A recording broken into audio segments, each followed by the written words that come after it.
Tonight, we come together and we mourn. We mourn the babies, the toddlers, the men, women, and children, and the IDF soldiers slaughtered in the worst act of mass murder against our people since the Holocaust. But we do more than mourn.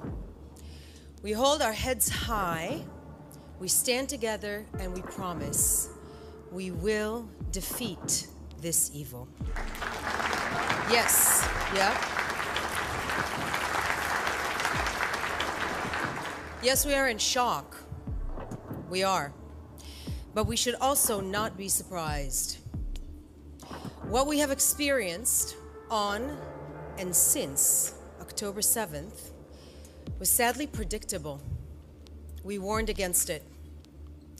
There were two elements coming together in the horrific, perfect storm of October 7th. The first is the danger of radical Islam, or more accurately, the radical Islamic Nazism that is constantly lurking at Israel's border.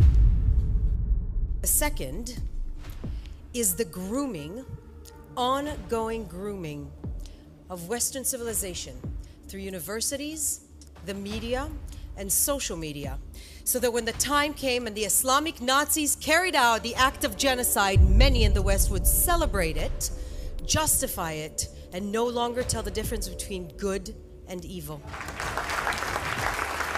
We warned you. We warned you of what from the river to the sea Palestine will be free looks like. We warned you of the dangers of that slogan being used for likes and shares and celebrity virtue signaling on TikTok and Instagram. On October 7th, Hamas showed us what from the river to the sea really means. It means itbach el Yahud, slaughter the Jews. And in the last week, in Western cities and universities around the world, we see the two chants side by side at gatherings where would-be murderers rub shoulders with their Western useful idiots.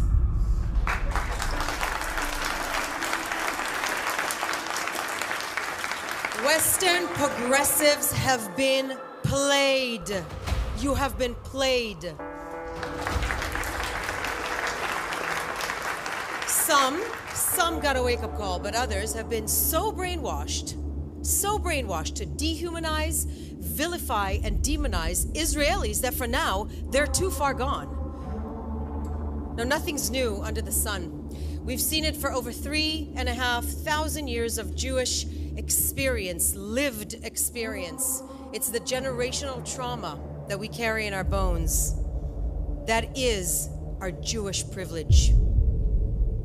We warned that this disproportionate obsession with Israel, this dehumanization of Israelis, of Zionists, of the IDF was nothing but the oldest hatred with new words, and we warned where it would lead, and we are devastated to be proven right.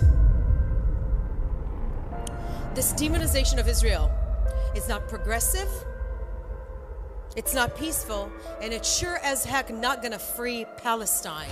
It is a modern-day blood libel calculated to incite, pave the way for, and then justify a genocide.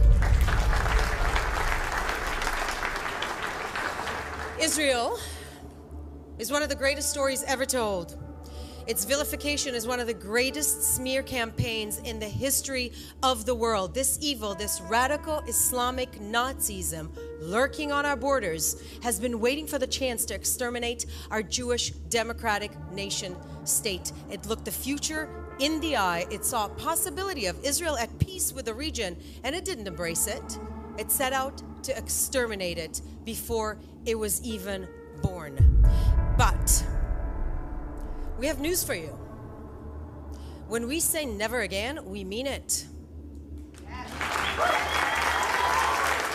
When you tell us that you want to kill us, we believe you. And when you set out to do it in the most horrific of ways, we will defeat you. To the Palestinian people and all the nations, we reach out a hand as good neighbors, but We need you to help us defeat this evil, because whether we call it Hamas, ISIS, the Taliban, or Hezbollah, that evil that set out to destroy us will destroy you too. We know that you understand this. We know that you understand this better than the so-called activists on your campuses and the social media keyboard warriors in our Twitter feeds, and now is the time to act. To Western universities and progressive circles in which this massacre was celebrated, justified, or minimized, hang your heads. Stop telling yourselves and everybody else that you need to do the work and do some work yourselves. Your unconscious biases against the Jewish people are showing, and you're sleepwalking down a path paved by millennia of Jew hatred. Your BDS is a friendly face of a criminal enterprise, and it's time to go after it. It's time that law enforcement realize that your movement is inciting murder. Your so-called anti-Zionism is the same genocidal, racist belief system. Anti-Zionism is anti-Semitism. And when you find yourselves arguing over just how many babies were murdered, beheaded, or burned because these babies were Jewish, just as one person puts it, ask yourselves why your Jewish quarters are empty. What happened in Kibbutz Be'eri and Kibbutz Nir Oz at the Supernova Music Festival was so sadistic, so barbaric and brutal that the word terrorism is too good to describe it. But if you can't even call it that, if you hide behind words like militants, it's complicated, well, but the occupation, resistance, or decolonization, if you can't unequivocally condemn rape, beheading, or torture of innocent and the kidnapping of grandmothers, some Holocaust survivors from their sick beds, then you are witless pawns in a propaganda machine you don't even know you're being played by.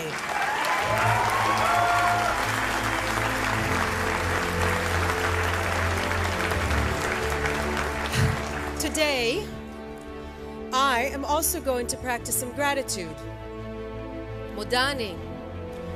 I am grateful that we, the Jewish people, have a strong state defending us, defended by a citizen army as ethical as any other force in history. We stand shoulder to shoulder with the families of Israelis and Americans held hostage by Hamas terrorists.